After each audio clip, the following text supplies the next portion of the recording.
Hi, this is Katie, and thank you for joining me on the My Senses, My Space podcast. And today I wanted to talk about misunderstandings. And I feel this goes really deep with my own personal experience.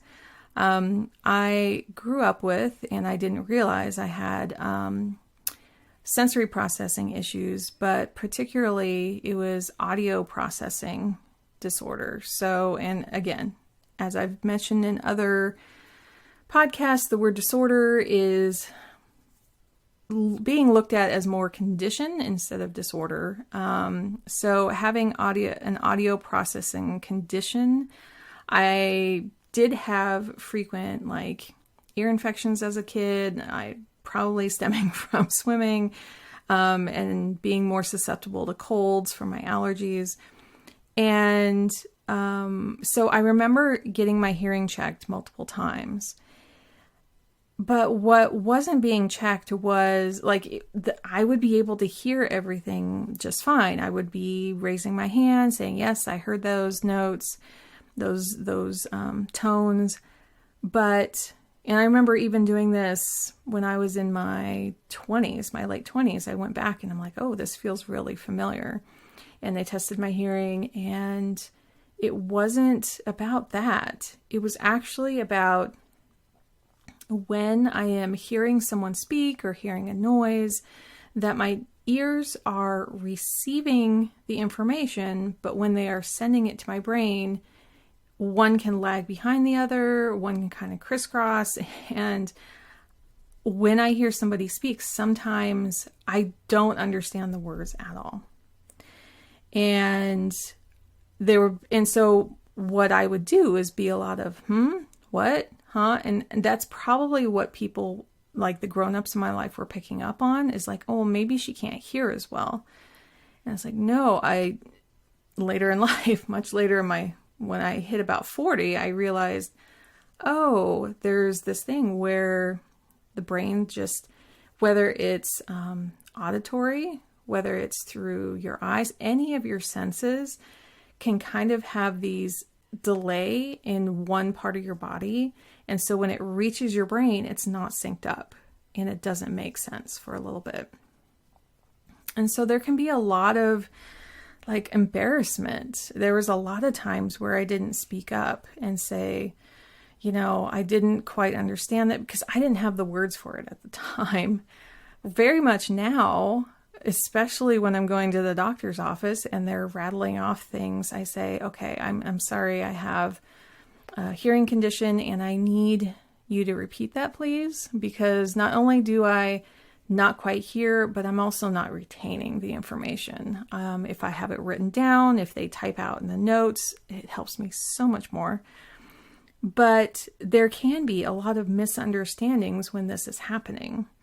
So a lot of times when I would go to order food, it wouldn't turn out right. Or if I'm trying to communicate with one of my friends and it doesn't come out right, or I mishear what they're saying back to me and misunderstand things. And I'm like, okay, yeah, we're both on board, right? And it turns out completely different. There can be a lot of shame around that.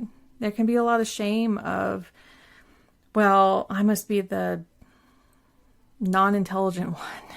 Maybe I just don't get life. Maybe I just don't understand how human beings are, and why is everyone else communicating really well? I also remember a lot of times where I would take things very literally, and it can be very common for people who are neurodivergent, and especially in autism, that they take things very literally. My son, I notice I have to be very specific about things. He asked me recently, I said, oh, I'm going to start dinner here in a moment. And then I went and sat down on the couch and he goes, whoa, I thought you were starting dinner. And I said, oh, I think you're not quite sure how the word moment works with grown-ups. So it actually is well, probably if a kid said a moment, it would be very quick.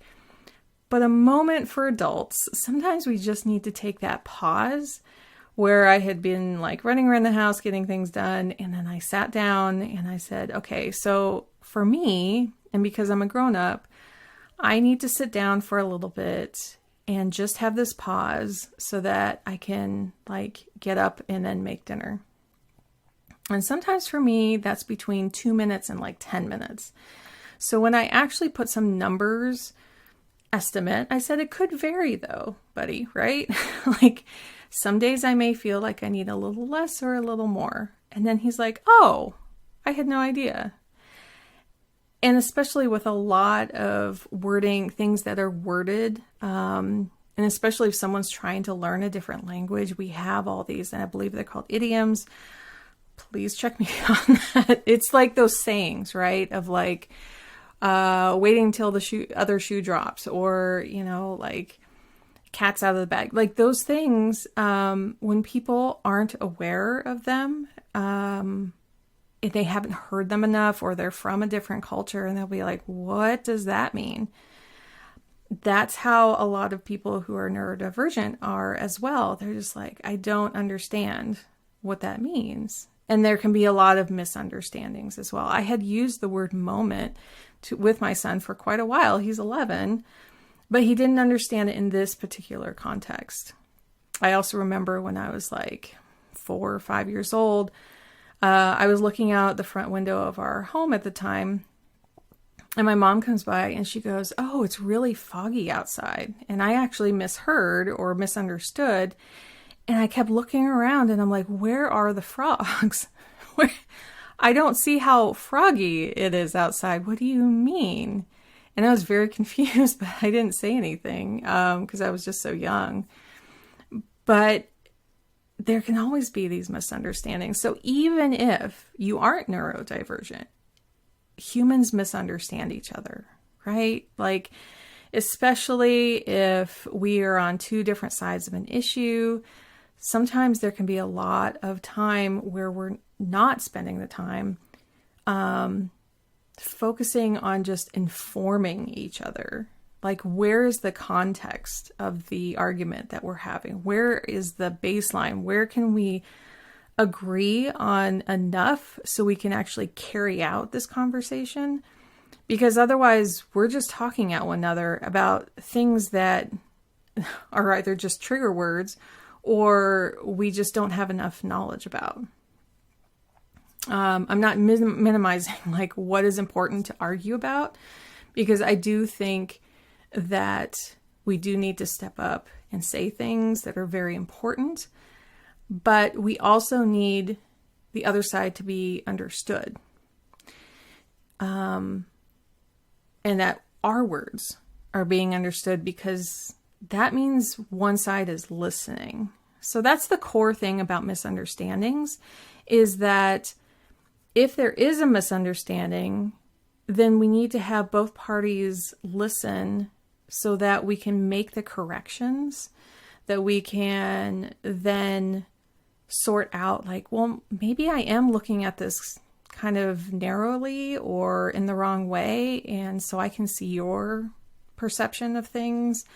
But also, like, if we don't have that common understanding, or just like, here are the facts of the situation, then can we have this conversation?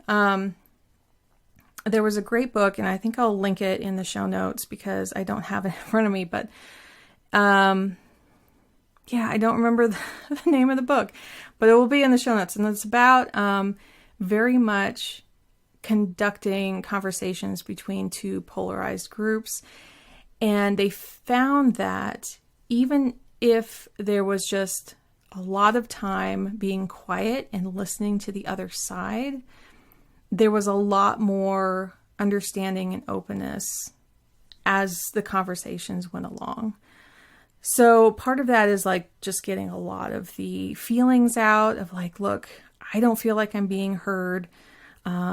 So I kind of want to vent for why I really want to get my point across, and the other side can be quiet for a little while, and then vice versa. But we need that vice versa, right? We can't just sit back, hear people screaming at us, and that's it. Like, that's not going to solve anything. But if we're in this environment where there is turns being taken, in a very, and I'm not talking about at like some of the governmental levels of things, because a lot of times Congress hearings, all those, they're very polarized and they're very stuck on what they want to say at that point. I'm talking about like they got a number of different people into a room where they are on different sides of the political spectrum and actually have people there guiding the conversation enough so that each side felt like being heard, felt like they were heard. So I hope this kind of brings a little bit of perspective to this. And I would love to hear, like, have you had any times where you know that you were repeatedly misunderstood? This can also go into like microaggressions and of all different kinds. And I'm not quite going to that point yet. I might do a whole nother podcast about that. But I'm talking about like two human beings just miscommunicating on words. Like, how do we rectify? How do we come back around and say, oh, I didn't realize this was not being understood? And then coming together and going, okay, now that we understand each other, now we can move forward. So I hope that helps. And until next time, thank you for joining me, all my friends here on the My Senses, My Space podcast.